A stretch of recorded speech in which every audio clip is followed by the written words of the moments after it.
lugar dos homens na cidade de Deus e o lugar de Deus na cidade dos homens. O que você acha, Fuad? Eu acho, em primeiro lugar, que eu estou muito contente em ver vocês, e esse título foi você mesmo que me deu, né? Então, o grupo do Rochinol Canta, que escolheu esse título, e esse tema, na verdade, que é a relação do homem com o seu Criador e o seu Criador com a humanidade. E me fez pensar bastante nesse tema, principalmente nessa semana, quando a gente estava combinando com o João Davi o dia desse encontro. E eu falei, João, por que a gente não faz isso durante a semana do dia do convênio, né? Eu sei que os amigos em Portugal chamam Dia da Aliança, como em espanhol, mas é um dia, essa é uma semana tão especial porque tem esses dois eventos, né? O próprio dia do convênio e o da ascensão de Abdul-Bahá. E acho que nós, amigos Bahais, essa semana recebemos no dia do convênio uma mensagem da Casa de Justiça que já nos preparou para o centenário do ano que vem, onde vamos ter que celebrar esses dois aniversários, ou essas duas datas, né? Um do aniversário, né, do centenário do passamento de Abdul-Bahá, e do dia de convênio junto. A sabedoria de ter essas duas datas juntas, que foi uma decisão do próprio mestre, né, que não queria ver a data de seu nascimento celebrada, e pediu que fosse celebrada o dia daquele que ele era o centro, né, o pacto de Deus com a humanidade.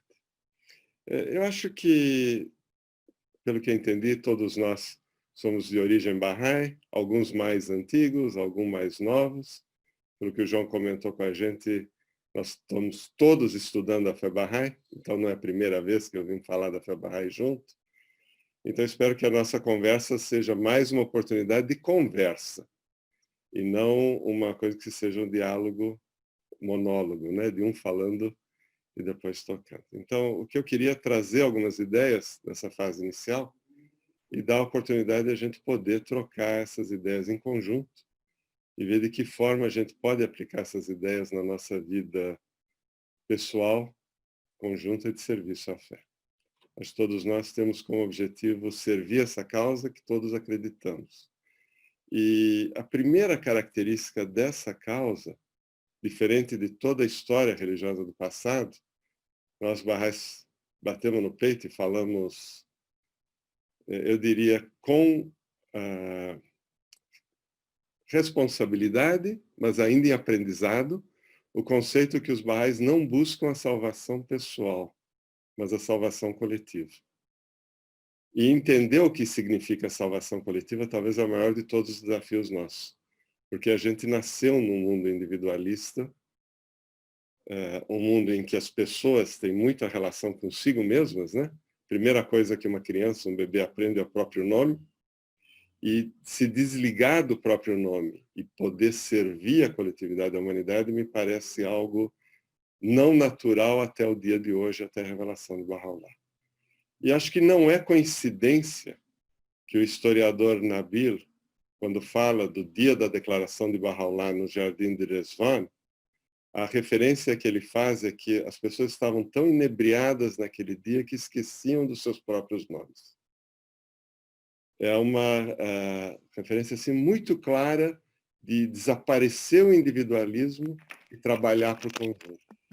Então, quando se fala em cidade de Deus aqui na Terra, né, ou o conceito do reino de Deus na Terra, que todo o mundo cristão orou por 2 milênios, é trazer esses conceitos divinos para cá. Mas antes de falar sobre isso e falar sobre os conceitos Baha'is, eu queria usar o momento da pandemia que a gente está vivendo no mundo inteiro, que permitiu ter reuniões que nem essas, né? Que envolvem gente em tantos lugares, para ver se as lições que ela traz para nós, tanto dentro da comunidade Bahá'í, quanto para a coletividade da humanidade, estão sendo aprendidas, né? E eu, a semana, estava refletindo, nós estamos morando em Curitiba, há muitos anos, né? Eu diria 30 anos. O João Davi também é estrangeiro, né? Paulistano aqui em Curitiba. E Curitiba sempre foi uma cidade, para quem não conhece no Brasil, acho que curitibanos temos alguns aqui, né? Maria Helena, Ruth, etc., de algumas gerações, vamos dizer, de famílias curitibanas, mas Curitiba ou da redondeza, né? Campo Largo, ou da praia, etc. Mas Curitiba era uma cidade conhecida como uma cidade fechada dentro dela. Então, quando vem essa história da pandemia, e todo mundo falando, não, isolamento e distanciamento social é comum para o curitibano, não vai ter problema, essa doença não vai pegar aqui. Lembram disso, né? Os curitibanos sempre falam, tanto que a doença e a pandemia nos primeiros meses quase que não foi. E agora Curitiba está batendo recordes, porque simplesmente o pessoal relaxou, né? E todo aquilo que achava que não ia pegá-lo, não ia tocá-lo, a pandemia parece que se repete de uma forma de dizer a humanidade precisa acordar para algo que ainda não acordou. E se a gente olhar no mundo, essa pandemia nasceu, o que dizem, né? Historicamente, a origem dela é uma cidade chinesa, e a própria China se mostrou com propagação muito baixa. Eu estava me perguntando por que isso acontecia, né? E acho que isso tem muito reflexo com o que nós vamos falar. Tem reflexo com o convênio, tem reflexo com a aliança, com esse pacto entre homem e Deus. A China até hoje é conhecida como um governo fechado, né? Autoritário. Então ele conseguiu da noite para o dia colocar uma regra e trancar as pessoas dentro de casa. Nenhum governo do Ocidente conseguiu fazer isso. Então, quando a instrução é dada do pai para o filho, né, para a criança, de forma autoritária, ela pode criar situações que podem administrar para o bem e para o mal. Nós sabemos que autoritarismo demais também cria uma série de outros problemas. Foi criado sempre o desenvolvimento das pessoas ficar no modo autoritário, nós sabemos como segura, ou como segura o desenvolvimento da pessoa. Mas na China isso ajudou a segurar a pandemia. Aí nós vemos que nos países da região, onde você tinha uma cultura de obediência ao governo de forma natural, a pandemia não cresceu tão rápido.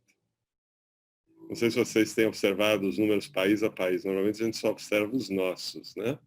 Mas se você vai em países como Tailândia, que você tem uma cultura religiosa muito forte, que permeia a vida da sociedade como um todo, o crescimento não foi tão grande. Você vai no Japão, o crescimento não era tão grande. Aí, anteontem, eu vi um fato inusitado sobre o Japão, que a prefeita de Tóquio, uma mulher, já é um fato inusitado, no Japão mulheres estão presentes na sociedade japonesa, que é machista, mas isso já está acontecendo lá dentro. E a prefeitura de Tóquio, na verdade, é como se fosse o Estado, é uma governadora, né? E ela disse que Tóquio está estourando a pandemia. Aí eles foram olhar os detalhes e viram que o crescimento estava mais acelerado em populações não japonesas. Não sei se vocês chegaram a ver esse assunto ou não. É deveras interessante, porque a região de Tóquio tem um volume muito grande, um número muito grande de estrangeiros. Aí ela convocou, isso é bem estilo japonês, uma conferência com os embaixadores e cônsules das 160 embaixadas da região, que estavam em Tóquio, dos 160 países diferentes que estavam em Tóquio. E falou, a partir de hoje, como existe o crescimento da pandemia muito grande com terceiros, talvez não entendem nossa língua, não entendem o que está acontecendo e não tomam os cuidados, nós estamos começando uma campanha voltada aos estrangeiros. E publicaram em 17 idiomas diferentes websites, programas e ações para dizer como se prevenir com a expansão da pandemia. E, por outro lado, nós vemos países no mundo, ou populações inteiras, dizendo que esse negócio não é tão complicado assim, esse negócio vai passar e assim por diante. Vai passar quando você não tem um familiar seu tendo que ir correndo numa UTI, e está acontecendo no mundo inteiro, não diria num lugar ou outro, e não tem leito disponível por causa de algo que podia ser uma gripe tratada com controle, que não tem a vacina para poder tratar. Mas parece que esse negócio está ficando e vai ficar por mais alguns meses, de modo a humanidade, de alguma forma, acordar. Mas por que a humanidade não acorda? E eu diria que hoje, Charla, minha esposa, estava dando um exemplo muito interessante sobre outro fato, mas acho que vale para a nossa conversa. Acho que a relação do homem com a religião parece que virou uma relação como o posto de gasolina, que a gente pega quando o nosso carro desabastece, vai lá no posto, enche de combustível, estamos satisfeitos e aí nós vamos para fora. Quando ele desabastece de novo e fica vazio, e a gente sente a falta desse combustível, volta para o posto, aí lembra de Deus, começa a falar em Deus, e de uma forma diferente daquela relação que se Deus estivesse na nossa vida em todo momento, em todo instante. Então, essa relação do homem para com Deus e Deus para com o homem, ela não é uma relação momentânea ou extemporânea, quer dizer, que acontece num instante, a gente nos carrega e depois se descarrega ao longo do tempo. É algo que deveria permear nossas vidas, nossas ações, nosso envolvimento com a sociedade em geral, em todos os instantes. E a nossa tomada de decisão no padrão daquilo que seria divino e não celestial. No dia que isso acontecer, o reino de Deus vai estar na Terra, naturalmente. Agora, por que essa salvação coletiva ainda a humanidade não acordou? E ela parece que continua ainda cada vez mais indo para a visão de que o individualismo, minha satisfação e todo esse conceito materialista que está atrás dele parece cada vez mais forte. Porque a gente tem uma concepção diferente do que é a vinda do reino de Deus na Terra. Eu acho que a grande maioria aqui tem cabelo branco, então viveu no século passado, né? E estamos vivendo nesse também. E eu costumava dizer nos últimos anos do século XX que todo mundo estava em TPM. TPM é atenção pré-milênio. Para entender outra coisa, também existe outro significado, mas TPM é atenção pré-milênio. E todo mundo esperava que a vinda do reino de Deus é porque ia acontecer alguma grande calamidade no final do século XX, aí a humanidade iria acordar, e na hora que a humanidade acordasse, aí então a vinda do milênio, Deus ia descer na Terra, Cristo ia voltar, todas as profecias de todas as religiões iriam se cumprir, e aí ia nascer esse novo mundo. Esse era o ambiente que a gente tinha. A gente não tinha uma visão muito clara de como é esse processo de construção da nova arte, como é esse processo de construção da cidade de Deus aqui entre os homens. A gente tinha uma visão que de novo era a história passada, porque individualmente é muito bom, eu não preciso fazer tarefa nenhuma, eu espero Deus decidir. Isso é bem salvação individual, não coletiva, né? Deus decidiu o que é bom, o que é ruim para mim, vem da noite para o dia e se resolve. Graças a Deus, a gente tem, pela revelação de Bahá'u'lláh, um convênio, além do convênio maior, esse convênio menor, que é a relação dele com seus seguidores, que essa fé tem um centro, tem uma guia, tem uma orientação, que haverá de perdurar por todo o período de sua revelação, de sua dispensação, e haverá de influenciar toda a era Bahá'í. O que nós chamamos de era Bahá'í, diferente daquela era inicial, que foi o período adâmico, que foi de 6.000 anos, a era Bahá'í vai perdurar 5.000 séculos, né? 500.000 anos. E uma coisa que sempre nos suscita a pensar e imaginar é quando Bahá'u'lláh diz que este é o dia que não será seguido pela noite, a vinda da próxima manifestação de Deus, que vai ser perseguida, vai ter suas dores, mas provavelmente vai ser bem diferente do que foi no passado, e não tem uma data para isso vir, quando Bahá'u'lláh fala que pode durar pelo menos 1.000 anos, mas ele não fala se vai demorar 2.000, 3.000 ou 5.000, eu acho que tem uma relação sobre a duração da vinda depende de o quanto a gente construir o mundo que Bahá'u'lláh vem estabelecer. E para construir esse mundo, cada vez mais a gente tem que estar aderente à instrução, à guia e orientação do centro do seu convênio. Que num primeiro momento era Abdu'l-Bahá, num segundo momento foi o guardião da causa, e num terceiro momento a Casa Universal de Justiça. Os membros da casa dizem que eles não sabem o que vai acontecer depois. Eles sabem que esse livro vai sendo aberto. O guardião dizia isso. O próprio Abdu'l-Bahá dizia isso. Que ele se prendia, né, à orientação e à guia que tinha nas escrituras. Mas ele não sabia o que iria acontecer de seguinte. Nós vamos, durante esse ano, aqui no Brasil, imagino que em Portugal também, nós estamos sendo incentivados a estudar a Última Vontade e Testamento de Abdu'l-Bahá. Nós vamos ver no estudo desse livro que a primeira parte dele ele foi escrito em 3 partes, mas ele foi escrito quando Shor Effendi era uma criança, porque Abdu'l-Bahá estava com receio, de não poder escrever isso, apesar da certeza que ele tinha que ele ia sobreviver, do ataque de que tinha dentro da Turquia, né, que tinham decretado a morte dele. E tinha um navio chegando lá na Baía de Haifa para prendê-lo e levá-lo. O primeiro trecho da Última Vontade do Testamento é daquela data. Então, é a guia de Deus colocando isso. Então, a gente não tem na figura, por isso que ele é uma das razões, não por isso, mas é uma das razões que a gente se refere a Abdu'l-Bahá como mistério de Deus, porque ele é conduzido por Deus, mas essa ou todo conhecimento, né, que uma manifestação divina tinha, nem ele tinha.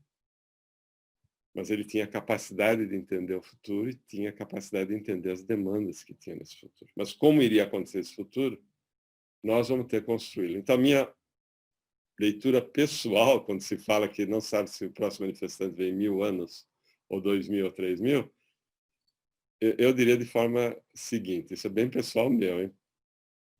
Ele vai vir em 1000 anos se a gente for barrais muito eficientes e trabalhadores e instalar esse mundo muito rápido. Ele vai demorar para vir em 2000 anos se a gente for mais, assim, difícil de entender esses processos e for mais devagar. E a humanidade vai sofrer mais.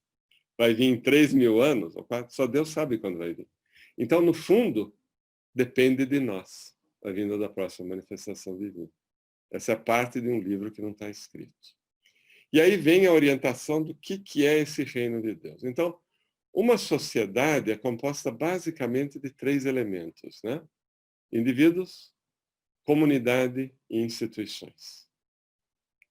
E esses são os 3 elementos da sociedade que Baha'u'lláh veio revolucionar e trazer conceitos, alguns repetindo o que as outras manifestações divinas disseram ao longo do tempo, porém outros revolucionários, no sentido de dar uma amplitude de visão que o passado não tinha.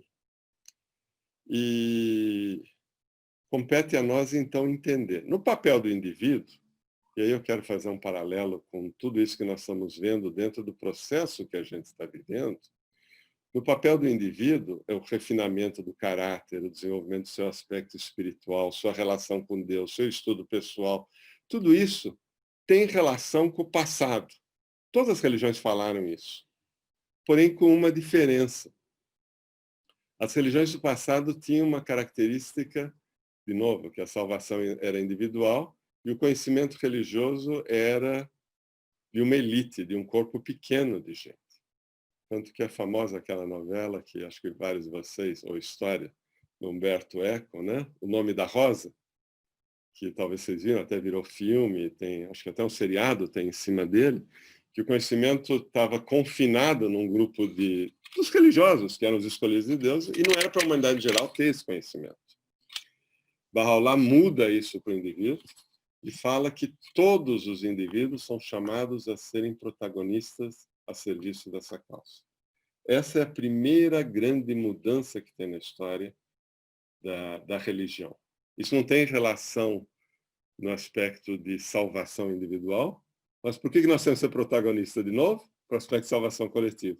Para entender esse processo que Deus trouxe e poder trabalhar para frente. E é muito interessante que, da mesma forma que isso a Casa de Justiça fala, né?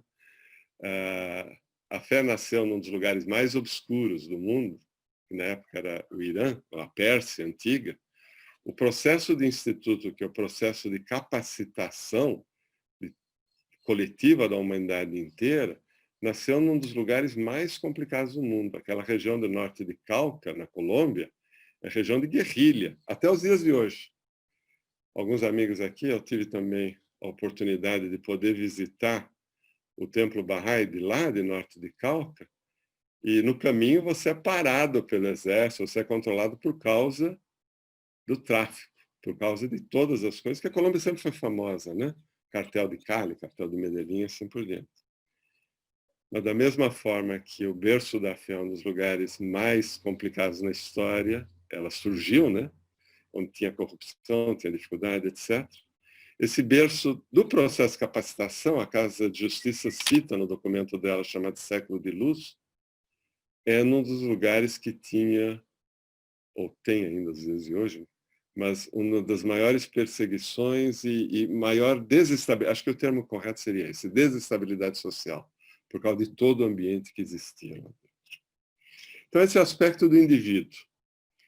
Qual o aspecto das instituições? As instituições do mundo, em geral, eram até agora também instituições individualistas. Se você pegar a história da igreja, se não me engano, até o século XV ou XVI, os papas eram todos italianos, né? Latinos, daquela região e controlados. Um espanhol começou a brigar por querer controlar poder e acabou um pouquinho com essa hegemonia. Mas tinha controle familiar, tinha interesse de um lado. Você ia nos grandes reis do mundo na época, todos eles são reinado de fulano, reinado de Beltrano e assim por diante. Qual o padrão Bahá'í da instituição? A gente não fala nos indivíduos que são membros das assembleias ou membros do Corpo Supremo, que é a Casa de Justiça. Até tem uma referência e um respeito individual grande, como você tem com qualquer outra pessoa que está servindo a causa. Mas ninguém aqui ousaria dizer que a Casa de Justiça, formada por tais membros em 1963, é diferente da Casa de Justiça que hoje está aqui. Para nós é a mesma Casa de Justiça, não é? Acho que nenhum Bahá'í tem dúvida disso, que é uma instituição só. Ela, ao longo desses seus 50 e tantos anos de vida, né, de 63 até agora, 63 até agora, 57 anos, né? Em abril comemora 58, ela mostrou uma história de unidade e padrão de comportamento totalmente diferente de qualquer outra instituição religiosa no mundo. Nós não precisamos citar nenhum exemplo. Podemos ir ver as criações dos homens ou aquelas coisas que os homens colocaram a mão na história da religião, com o que aconteceu com o Islã, com o que aconteceu com o cristianismo, ou se for mais para trás ainda, com as outras divisões que o judaísmo, hinduísmo e assim por diante tiveram. Os homens foram dividindo e continuam dividindo até hoje. É esse poder do convênio que permitiu nascer uma instituição que para nós é o centro do convênio e é impessoal. Se a gente parar para refletir sobre isso, que bênção grande a humanidade tem em ter a Casa Universal de Justiça, nos guiando, nos orientando e indicando o caminho da causa no momento que a gente está dizendo, é a palavra de Deus para o dia de hoje. Muito interessante esse ciclo de planos que os Bahá'ís estão agora encerrando, né? Nós temos mais 2 ciclos para encerrar um período que começou em 1996 e agora vai encerrar em 2021 com o centenário da Idade Formativa da Fé e o centenário da ascensão de Abdu'l-Bahá e o centenário da Idade Formativa da Fé. Mas nós tivemos um plano de 4 anos, depois um plano de 12 meses. Aquele foi chamado plano de 12 meses. O ano que vem vai ser um plano de 1 ano. Os nomes são até diferentes. E depois uma sequência de 4 planos de 5 anos. Mas a Casa de Justiça diz que todos esses planos foram voltados a acelerar o processo de entrada em tropas. E aí, de repente, ela nos falou, vocês têm 1 ano até a vinda do próximo plano. Qual foi a iluminação que Deus deu para a Casa de Justiça? Pelo menos naquela época não tinha ainda. Provavelmente não. Esse anúncio foi no Resvan de 2018, quer dizer, exatos 2 anos e meio atrás. Ninguém tinha ouvido falar de pandemia, ninguém tinha ouvido falar de nenhuma das limitações que hoje a gente tem. Mas a Casa de Justiça determinou 1 ano de parada para ter outro plano, em preparação, uma sequência de planos que ela fala que vai levar até 2044, que é quando completa o 2º centenário da fé. E agora, essa semana, ela nos anuncia que o próximo plano vai ter uma duração de 9 anos. Uau! Só essa duração nos dá uma visão de intensidade diferente do passado. 4 ciclos de 5, eu não sou bom em fazer exercício, não. Alguns amigos aqui devem ser mais fãs de academia do que eu.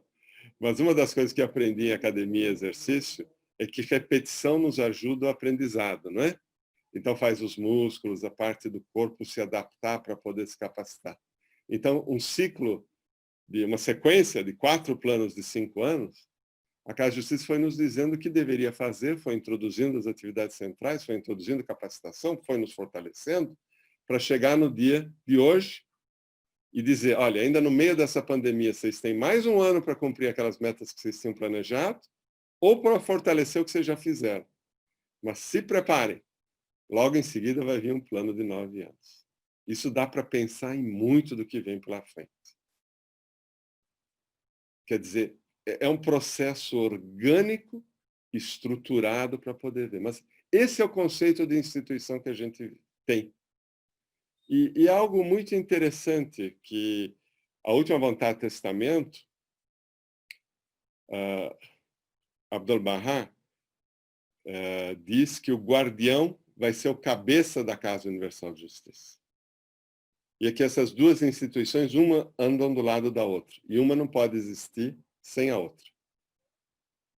E aí a gente tem um período que tem só o guardião, não tem a Casa de Justiça, porque quando Abdu'l-Bahá falece, não existiam as Assembleias Nacionais, ou as Casas de Justiça Secundárias, como ele chamou, na sua última vontade do testamento, para estabelecer a Casa Universal. Então o guardião tinha que se dedicar para criar toda a estrutura para eleger a Casa de Justiça. E isso vai demorar o período de 1921 a 1963. Mas, ao mesmo tempo, ele não chega em ver a Casa de Justiça ser eleita. Ele tinha essa visão, talvez na cruzada de 10 anos, que a eleição iria acontecer no final, que o mundo iria ter muito mais assembleias locais, nacionais, que para ter, eles teriam que ter muito mais assembleias locais, mas ele falece no meio desse processo.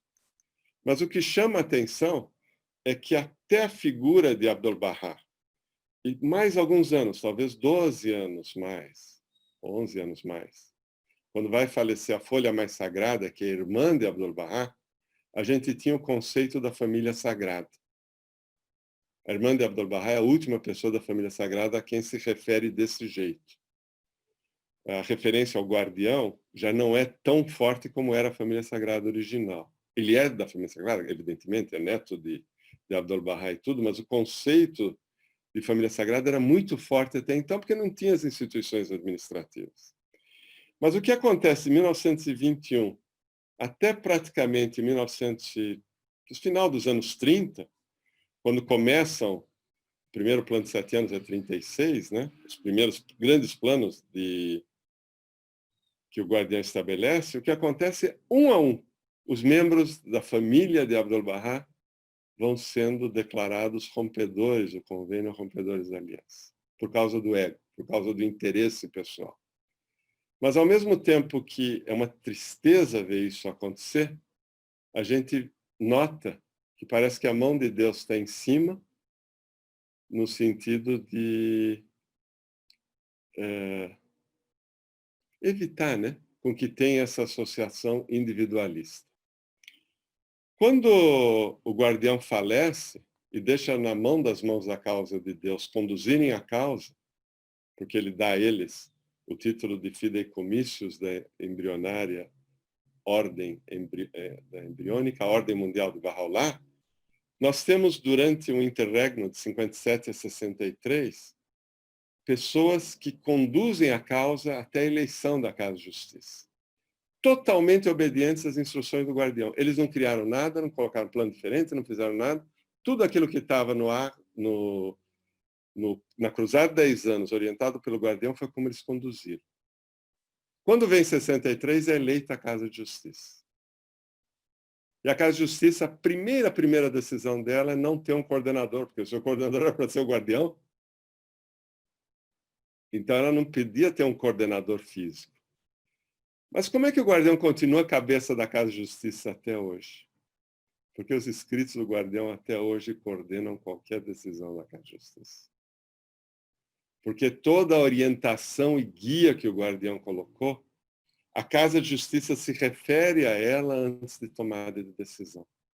O seu departamento de pesquisa vai profundamente na história, na orientação, no acompanhamento que tem. O pai do querido Riaz, o Sr. Habib Taherzadeh, que foi um dos primeiros grandes tradutores barrais depois do guardião, dos documentos em árabe ou persa para o inglês, que esse era o caminho que o guardião tinha dado, primeiro traduz para o inglês, depois do inglês para os outros idiomas, ele passou grande parte da vida dele compilando, no momento que não existia computador, no momento que não existiam os recursos que a gente tem hoje, como o guardião tinha interpretado, através de sua tradução, cada frase em cada lugar.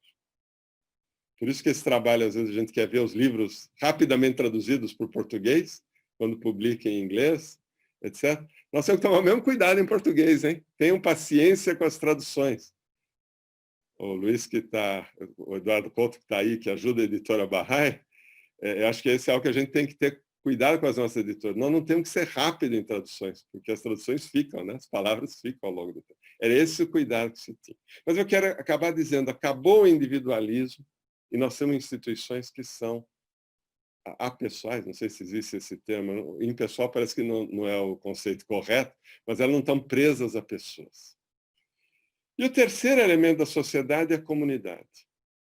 E a Casa de Justiça fala que a construção da comunidade é algo que os barrais estão empenhados agora. Essa palavra apareceu em muitas das mensagens dela ao longo desses últimos planos de 5 anos, em várias delas.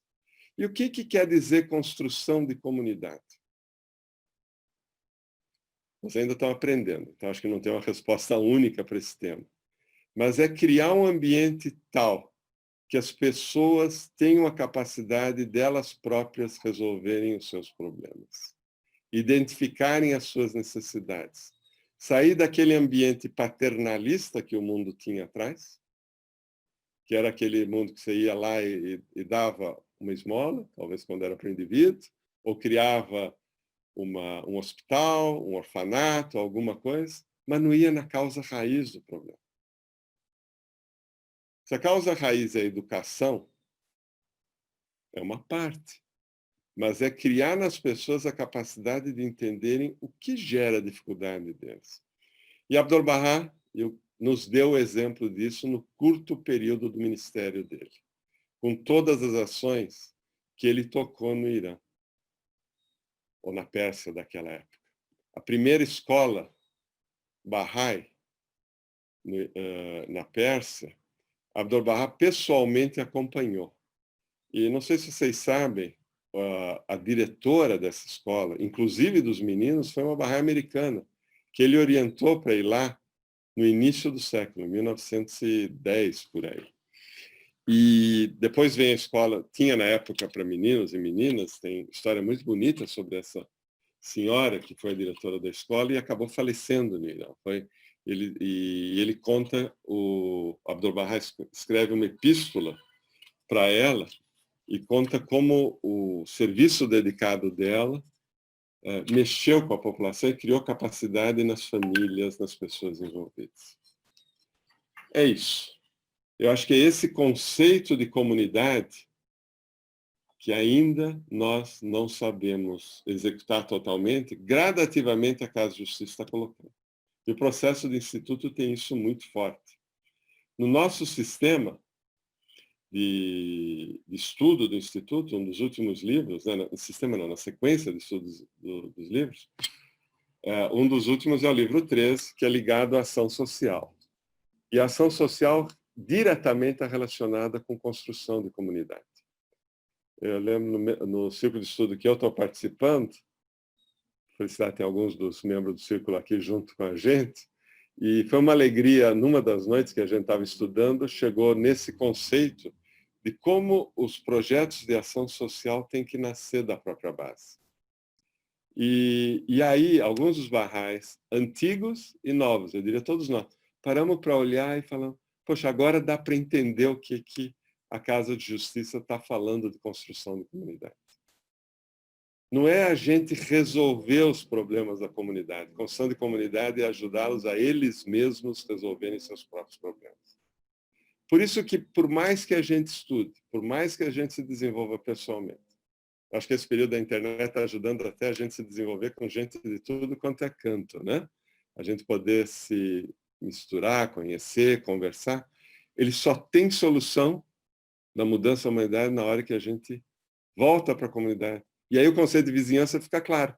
Você precisa ter uma população razoável, percentual, próxima dela, que comece a resolver seus problemas.